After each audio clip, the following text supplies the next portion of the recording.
Tim Satgas Normalisasi Sungai Wan Pengendalian Banjir Banjarmasin terus bergerak melakukan pembongkaran mulai dari jembatan, bangunan, wan gedung yang dianggap menjadi penyebab tersumbatnya aliran banyu hingga menyebabkan banjir. Salah satu jembatan yang kembali dibongkar tim Satgas di Jalan Ahmad Yani, Pal 6 Banjarmasin, beisukan Rabu 17 Februari 2021. Untuk kabar selengkapnya, mari kita simak yang satu ini.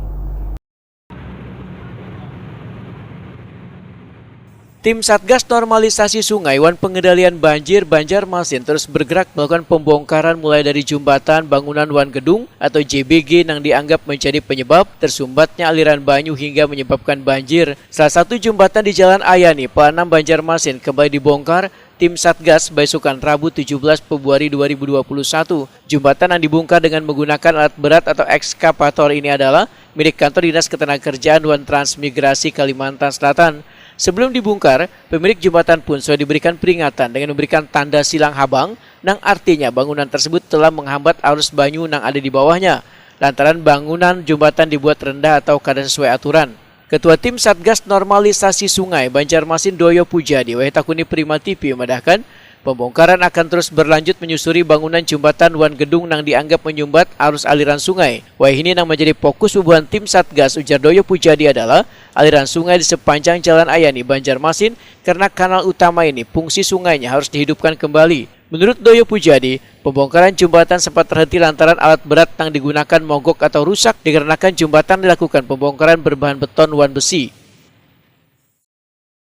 Radial terus, sudah bergerak mulai minggu yang lalu. Kita tim normalisasi ini terus berjalan.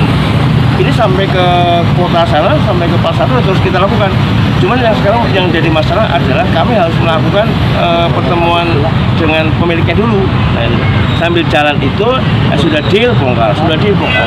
Sehingga apa harapan kita di Ayani ini lebar kita tentukan nanti apakah 5 meter, apakah 6 meter, apakah 8 meter, kita pastikan.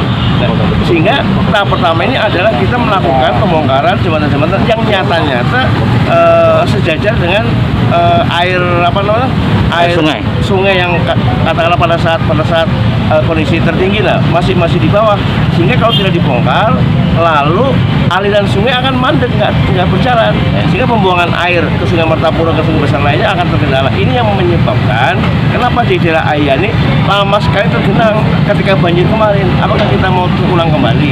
Maka tim normalisasi ini adalah mencoba untuk menemukan solusi yang terbaik. Doyo Pujadi menyatakan, pembongkaran jembatan, bangunan wan gedung ini akan terus berlanjut supaya menjadi contoh kesadaran warga dalam membangun suatu bangunan agar kada menyumbat arus aliran banyu.